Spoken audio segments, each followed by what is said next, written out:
నెల్లూరుకు చెందిన వైసీపీ నేతలు లోకేష్ సమక్షంలో టీడీపీలో చేరారు. దీనికి సంబంధించిన మరింత సమాచారం మా ప్రతినిధి కృష్ణ అడిగి తెలుసుకుందాం. కృష్ణ, ఎంతమంది నేతలు తెలుగుదేశం పార్టీలో చేరారు, వాళ్ళ వివరాలేంటి?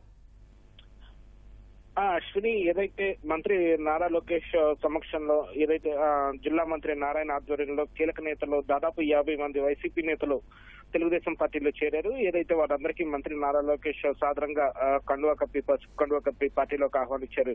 వీరిలో చేరిన వారిలో మొత్తం 15 మంది కార్పొరేటర్లు కూడా ఉన్నారు. ఏదైతే నెల్లూరు నగరపాలక సంస్థకు సంబంధించి, అలాగే కోఆప్షన్ సభ్యుడితో పాటు మాజీ చైర్మన్ ముక్కాల భరద్వాజ్ కూడా కలిపి మొత్తం 50 మంది వైసీపీ కీలక నేతలు అనేది నెల్లూరు పట్టణం నుంచి, అలాగే రూరల్ మండలం నుంచి కూడా ఈ తెలుగుదేశం పార్టీలో చేరిన వారిలో ఉన్నారు.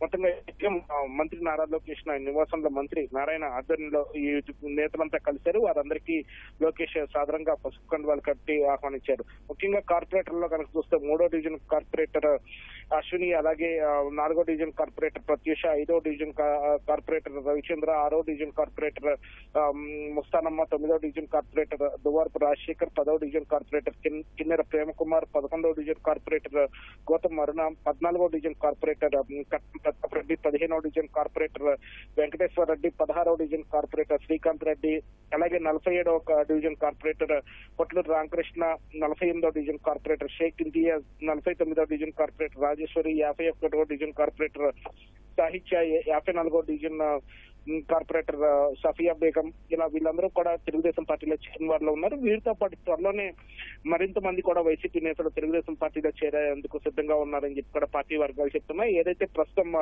నెల్లూరు నగరపాలక సంస్థ ఇంకా వైకాపా ఆధీనంలో ఉన్నప్పటికీ కూడా ఈ చేరికల వల్ల రానున్న రోజుల్లో మరికొంతమంది చేరిక వల్ల కూడా దాన్ని కూడా కైవసం చేసుకుంటామని చెప్పి తెలుగుదేశం నేతలు ధీమా వ్యక్తం చేస్తున్నారు. అశ్విని, ధన్యవాదాలు కృష్ణ.